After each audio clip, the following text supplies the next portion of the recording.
ചന്ദനം കൽക്കണ്ടം മോദകം ഒക്കെ എന്റെ കെട്ടിനുള്ളിലുണ്ടേ.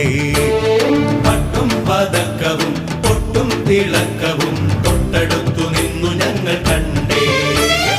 ആനമുഖൻ ഗണപതിക്കൊരു തേങ്ങയുടച്ചേ, പകല രണ്ടു മുറി തേങ്ങ കിടച്ചേ.